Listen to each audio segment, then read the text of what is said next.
What does it feel like to roll into battle in a tank that's older than your grandfather? For decades, armies across the world have done exactly that, fielding World War II era armored vehicles in conflicts from Vietnam to Ukraine. What is mind-bending about this is that these machines were designed to fight Germans in 1944, yet they're still exchanging fire with modern forces equipped with night vision, thermal imaging, guided missiles, and a much larger firing range. But what really happens when 80-year-old steel meets 21st century warfare? You'll find out through the fascinating story of history's most persistent war machines. After World War II ended, millions of tanks didn't just disappear. The surplus created access to proven armored vehicles for nations and forces that couldn't afford modern equipment. For many, something was better than nothing, even if that something was designed to fight a completely different kind of war. And oh boy, these old warriors would see action in conflicts their original crews never could have imagined. The Soviet T-34 became the most produced tank in history at the time, with over 84,000 built. And its combat career didn't end in World War II. North Vietnamese forces used them during Vietnam, rumbling through rice paddies where the 76.2mm gun that had knocked out Panzer IVs at Kursk was now engaging American M48 Patterns in tropical heat. During the Yugoslav breakup wars, T-34s appeared on multiple sides. I've actually found a lot of footage and images of it in action.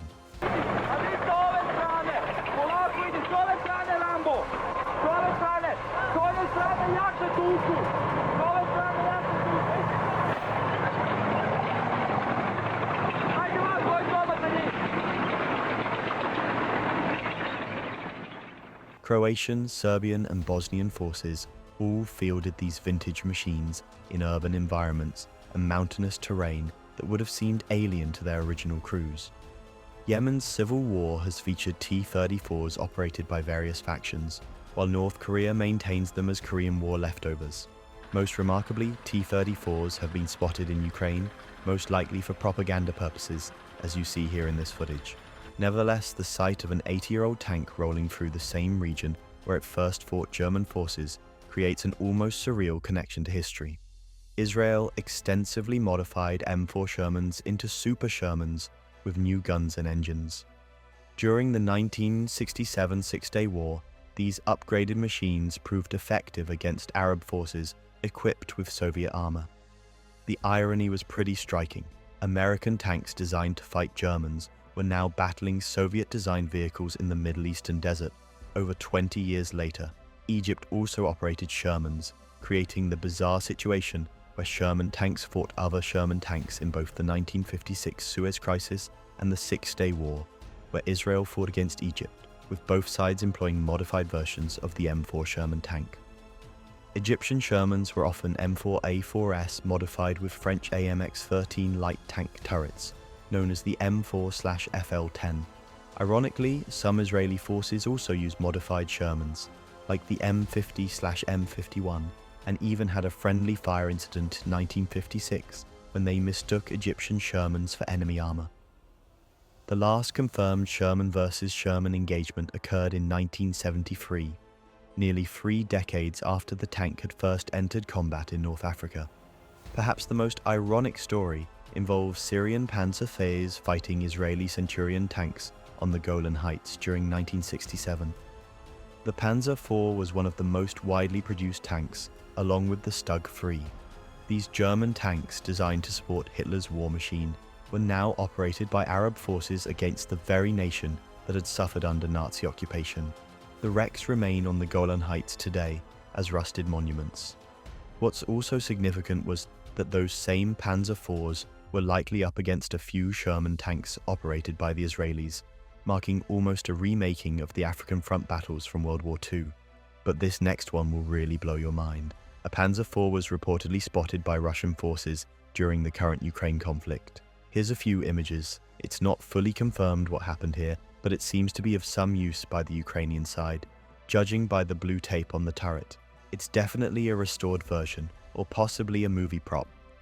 Look, even the tracks are not original. It appears to be from a BMP. Some have speculated that it may be set up as a decoy or possibly even staged by the Russians as propaganda. I guess we'll never know the true story of this one, but it sure is interesting. Next is the M36 Jackson, which found new life in the Balkans. After the Tito-Stalin split, America gave loads of weapons to Yugoslavia at the start of the 50s. This included Jacksons, of which almost all 399 were still in active use by the Army Reserve Forces by the time of the 90s Civil War. The same goes for the Hellcat and some World War II German small arms. Yugoslav forces had continuously upgraded them with Soviet diesel engines, modern ammunition, and night vision equipment. During the Kosovo War, these updated tank destroyers proved surprisingly effective, with their 90mm guns engaging Serbian forces over 50 years after their original design. The sight of these angular vehicles prowling through Kosovo's mountains in 1999 would have seemed impossible to their original American crews. Tank destroyers designed to stop German armor in 1944, now fighting with night vision systems their builders never imagined. The 2003 invasion revealed one of the most comprehensive collections of World War II armor still in military hands. American forces discovered everything from Italian CV-33 tankettes to German self-propelled guns, creating a virtual museum of armored warfare history. Among the finds were British Crusader tanks, Churchill heavy tanks, and even a rare German 15cm gun on a captured French chassis. The most poignant discoveries were M36 Jackson tank destroyers still wearing Iranian army camouflage, vehicles captured during the Iran-Iraq War that had traveled from American factories to European battlefields to Middle Eastern conflicts. Heck, the Americans even found their beloved Shermans, which were brought back to the States to be restored and put in museums. Iraqi forces had even used some antiques as decoys, hoping to draw coalition airstrikes away from valuable targets. A few Churchill tanks showed battle damage, suggesting they might have been pressed into combat during the fighting for Basra. World War II tanks offer virtually no protection against modern shaped charge warheads. They lack thermal imaging, laser rangefinders, ballistic computers, and digital communications. Night fighting capability is essentially non-existent. The logistics burden is enormous, and they consume fuel inefficiently and require spare parts that are increasingly difficult to source.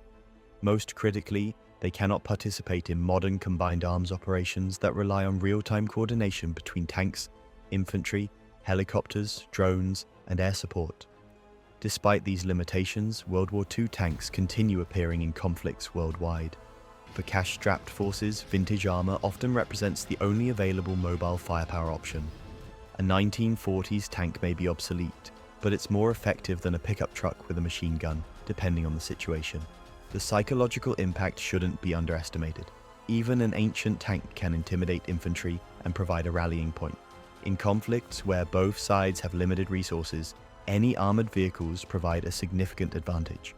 Some machines have been extensively modernized, so while a T-34 with modern fire control is still fundamentally a T-34, these upgrades can extend its useful life against similarly equipped opponents.